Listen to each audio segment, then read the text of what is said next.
Hello students, welcome to my channel. आज video रे तुम मानकर सप्तम श्रेणी विज्ञान बहिर अष्टम अध्याय माटी बा मूर्तिका चैप्टर रो प्रश्न उत्तर गुड़िक आलोचना करनेबा। 1 नंबर, सर्वाधिक जल धारण क्षमता थिबा माटी केउटी अटे? बालिया माटी, कादुआ माटी, दोरसा माटी, मोटाळ माटी। उत्तर मोटाळ माटी। 2 नंबर, उर्वर माटीर ऊपर स्तर रे केउटी थाए?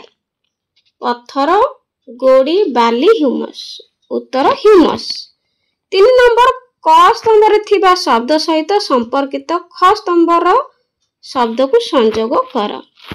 प्रथम स्तर ह्यूमस अधिक थाए, द्वितीय स्तर जियार गात, तृतीय स्तर लवण रो परिमाण बेसी, चतुर्थ स्तर पत्थर गोड़ी संख्या बेसी। 4 नंबर, माटी किपरि सृष्टि हुए वर्णना कर। उत्तर दिन रे भूपृष्ठर तापमात्रा बढ़े और राति रे कमे, फल रे शिलार प्रसारण और संकोचन होइथाय। ग्रीष्म ऋतु रे शिलार अधिक प्रसारण और शीत ऋतु रे शिलार संकोचन होइथाय। दिन राति और ऋतु परिवर्तन हेतु तेणु शिलारे फाट सृष्टि हुए।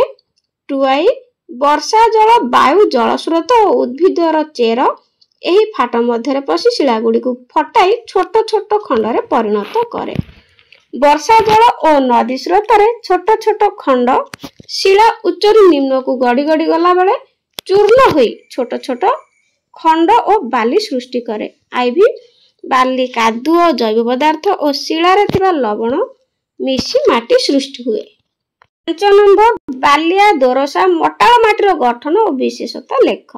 प्रथमे बालिया माटी लेखिबा। आई एथिरे वायु सहजरे प्रवेश करि पारे एवं जल निष्कासन शीघ्र होई पारे। टुआई एही माटी शुष्क और हालुका।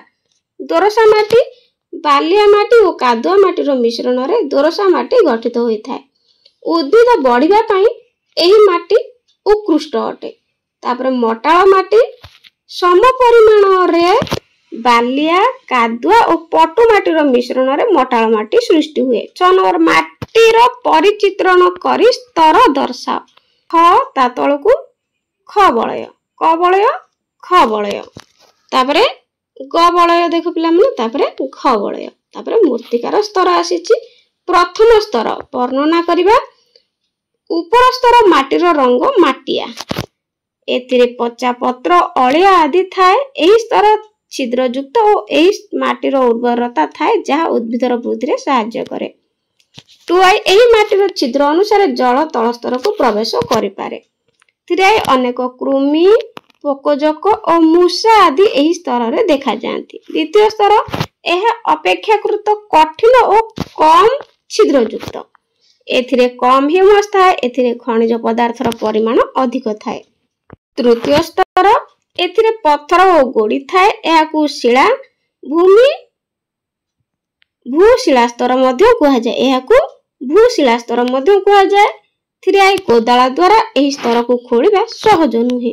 चतुर्थ स्तर एथिरे कठिन शिलाखंड मान थाए। 7 नंबर, गोटिए परीक्षण रु जणा गला 10 मिनिट 150 मिलीलीटर जल मूर्तिका माटी तल को जाई पारुछि। तार जल अवशोषण क्षमता निर्णय करी माटीर प्रकार भेद लेख।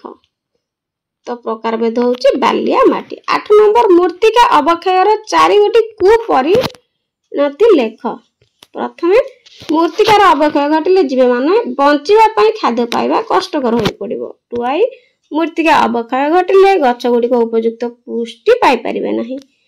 3 माटी उर्वरता हराई चाष अनुपयोगी हेबो।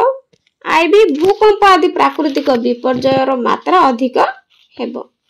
9 नंबर, मूर्तिका संरक्षण किपरि करा जाई परिबो लेख। उत्तर मूर्तिका संरक्षण रो विभिन्न उपाय। आइरे वृक्षरोपण करबा द्वारा। टुआई गोटिए जमी रे बहु वर्ष धरि प्राणी माने चरिबा बंद करबा द्वारा। 3 जमी को हळ करबा द्वारा ढालुर विपरीत दिगरु शियार करबा फल रे।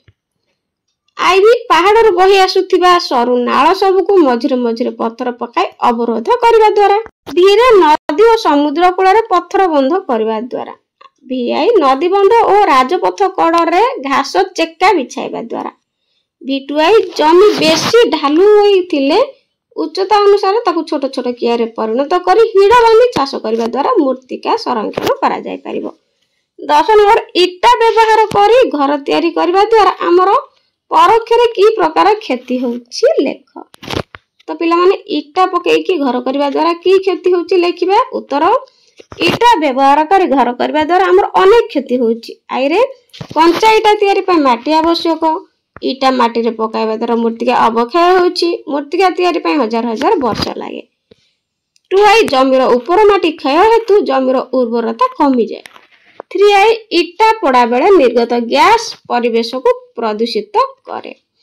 भी इटा बोही नेबा परे एहार अवशेष जमीर उर्वरता नष्ट करे। 11 नंबर तुम बाड़ी रे तुम माँ शिंब भेंडी और कलरा गछ लगाइछन्ति और सेथिरे भल फल धरुछि तेणु तुमर बाड़ी रे माटी केउ प्रकार माटी होइथिबो। उत्तर शिंब कलरा आदि पनिपरिबा चाष पई दोरसा माटी उत्कृष्ट तेणु बाड़ी रो माटीटी निश्चित भाबे दोरसा होइथिबो। तो पिला माने वीडियोटी केमति लागिला कमेंट रे निश्चित जणाइबो। आज पई रहउछि गॉड ब्लेस यू।